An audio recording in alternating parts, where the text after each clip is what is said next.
They say that you get what you pay for, but if you're about to put money down on a house, you may be paying for what you get. That's why you need a home inspector, someone who can tell you everything you need to know about your house. But who's inspecting? The home inspector. As part of our My Home series, we're at a house that's on the market currently, and we're with David Colasari and J.R. Burke.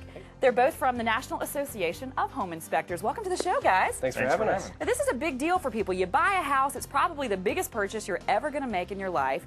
You need a home inspector. JR, what exactly is a home inspector going to do for us? They're going to do a visual, non-invasive inspection. They're going to help you point out the things that are wrong with the home today. It's a snapshot in time.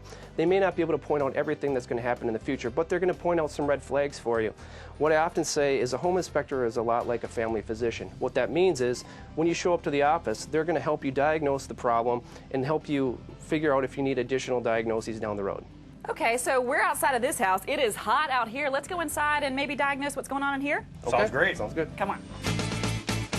Okay, so when I was getting ready for this, I wanted to do a little research on home inspectors, so I went to the phone book. I don't know if that was the right thing to do or not, just to look for home inspectors in my area. There were like 600. Yeah. So how does a consumer find a home inspector when they need one?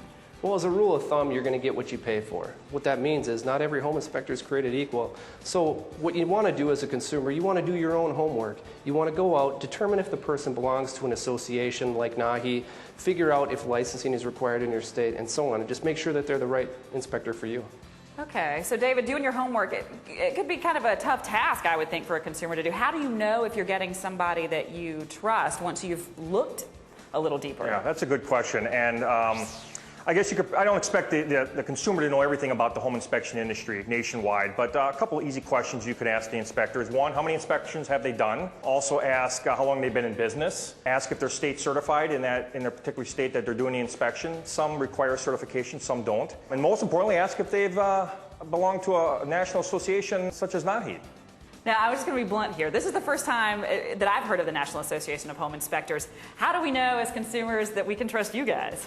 Well, myself, along with members of my board of directors, we've actually worked with state legislators and regulators across the country to help on a state-by-state basis determine the level of professionalism required to be a home inspector. That means standards of practice, code of ethics, to make sure that they've reached that level that the state requires. We've also lobbied extensively with members of Congress and federal regulatory agencies to help them do the same thing. Wow. Now, that's what I like to hear. Now, I also like to hear, David, you are not only the president of the National Association of Home Inspectors, or NAHI, you also are a home inspector. Yes, I am. So we're going to get down and dirty today. I can't wait. Let's do it. In fact, folks at home, you're going to learn a few things. We're going to go around this house. Whether you're buying a home or selling a home, we'll show you a couple of things that you need to look out for. You ready, David? I can't wait. So, David, what are we looking at first here?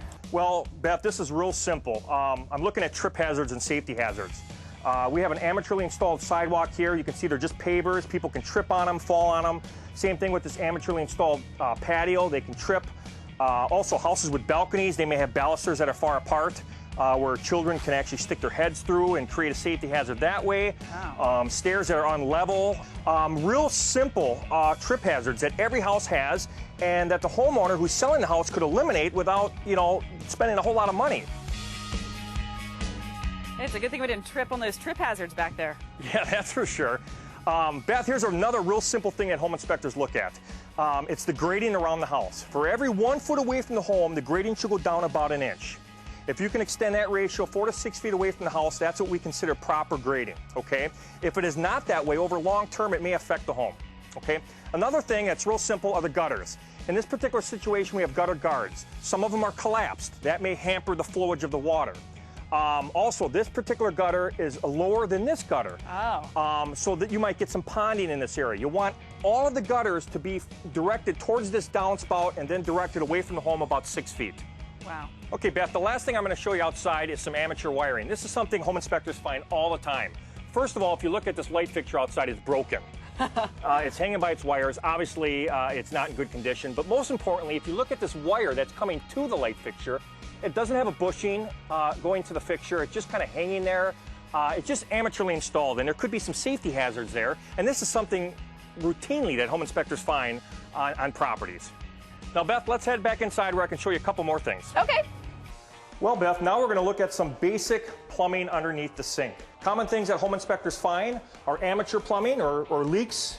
In this particular application, there are no leaks, but we can see that there has been some leaking, and there has been some pipes that have been replaced. But most importantly, looking back here, it looks like we have some caulk, and that we indicate as amateur plumbing. Even though this doesn't leak today, it's something that may leak in the future.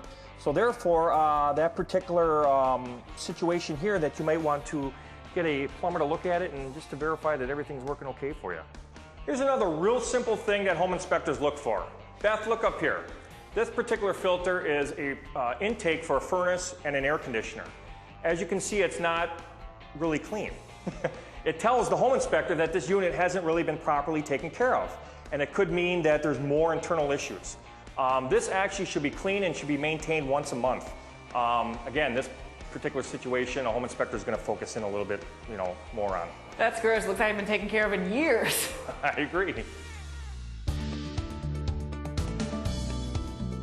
This has been so informative. I've learned so much from you today. Well, I'm glad you did. I'm ready to put my house on the market. Will you inspect it for me? I'll be there.